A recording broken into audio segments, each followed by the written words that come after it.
YouTube? Welcome to my channel. Today I'm going to be showing you how my family enjoys our Velveeta Rotel dip, or we just call it nacho cheese dip. So today you're going to need about 2 pounds of ground beef. You're going to need 32 ounces or the big pack of Velveeta.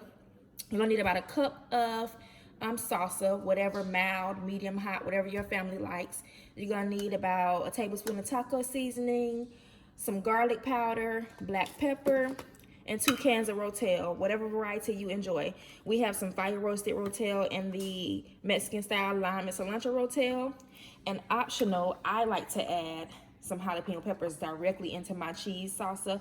But since my kids will be eating this today, I won't be adding it. But it's really good if you go ahead and add you some jalapeno peppers to your Rotel dip also. So stay tuned, and we're gonna show you how we put all of this together to make a delicious Rotel, Velveeta, nacho cheese, whatever you want to call it, cheese dip. Is gonna be awesome, so stay tuned. Okay, so you just want to brown your meat up, and when it's almost done browning, I'm gonna go ahead and add some seasoning into it. In the meantime, you want to come over here. I chopped up the Velveeta cheese into little chunks so that it can melt easier. So you just want to go ahead and put that right into the slow cooker. Oh, I forgot to tell you guys, you would need a slow cooker for this recipe. Well, you can cook it on top of the stove, but I just feel like the slow cooker gives it the perfect melt. It just melts perfectly and it stays warm so you can enjoy it all night. And so I dump in 2 cans of Rotel. I don't even drain the juice. I keep all of the juice right in there and just dump it in. 1, 2. Gonna give that a good stir, and then we're gonna finish browning the ground beef. Once we brown the ground beef, season the ground beef, drain the ground beef, we're gonna dump that right into the slow cooker with the cheese and the Rotel. And you wanna make sure you keep your lid on so that it can melt.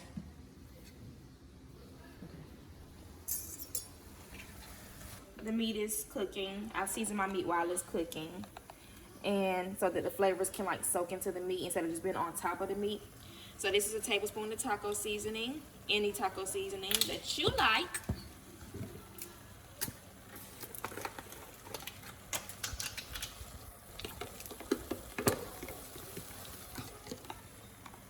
It's about half a teaspoon of garlic powder.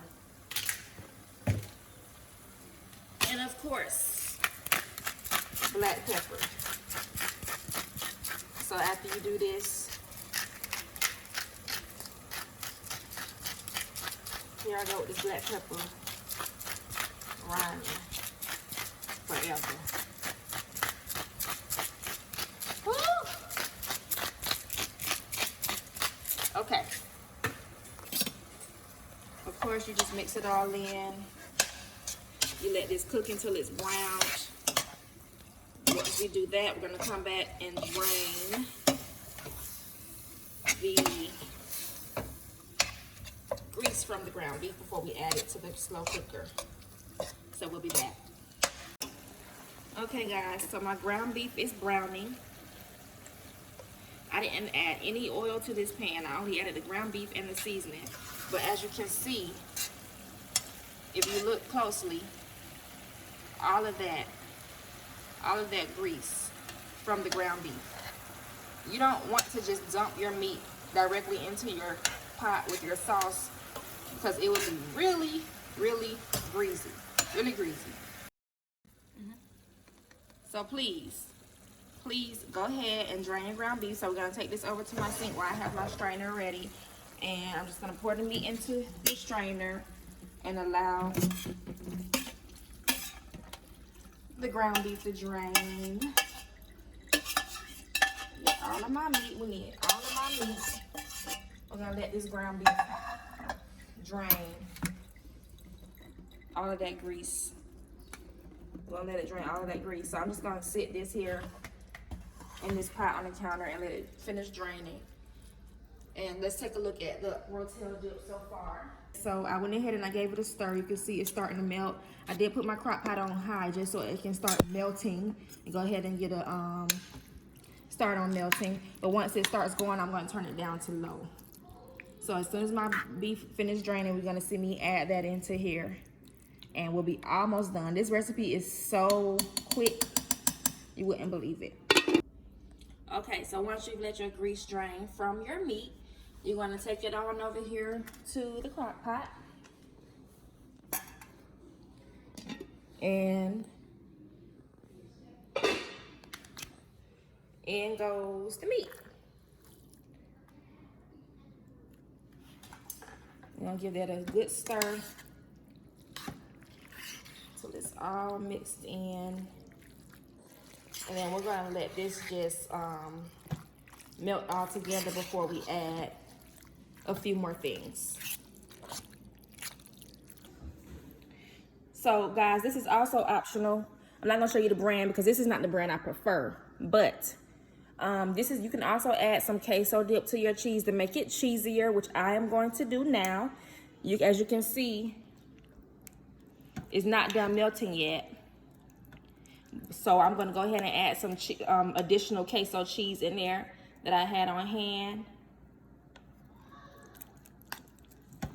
Just make it cheesier because we like it to be cheesy. I'm gonna put the whole jar.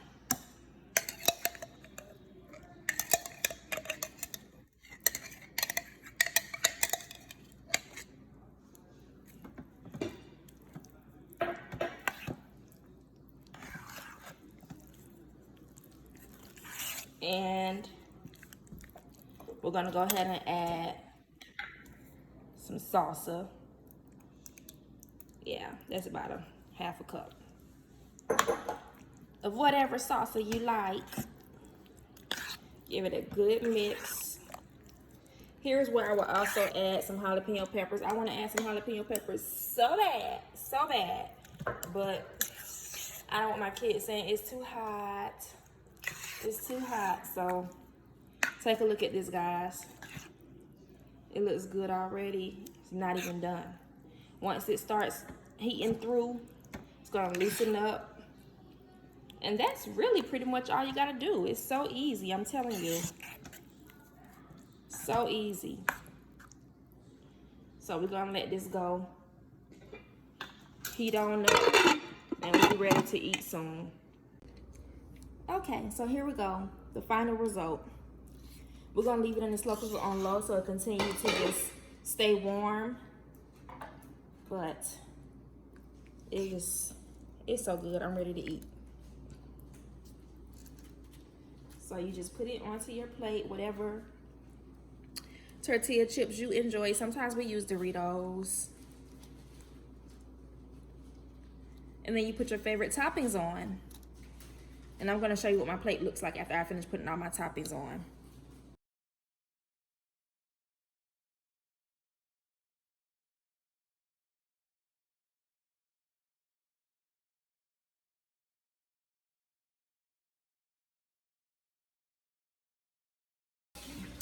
Okay, so here's my final plate. I'll top it off with some sour cream, some jalapenos, some green onions, and some salsa, some sauce.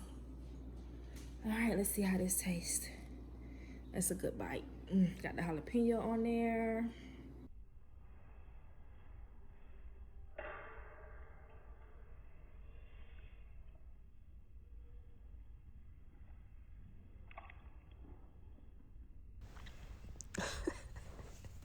And at that moment, I knew I done dropped the dang nachos on my shirt. I'm done.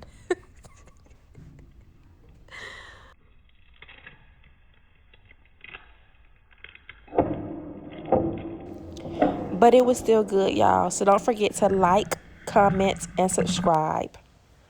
And hit that notification bell.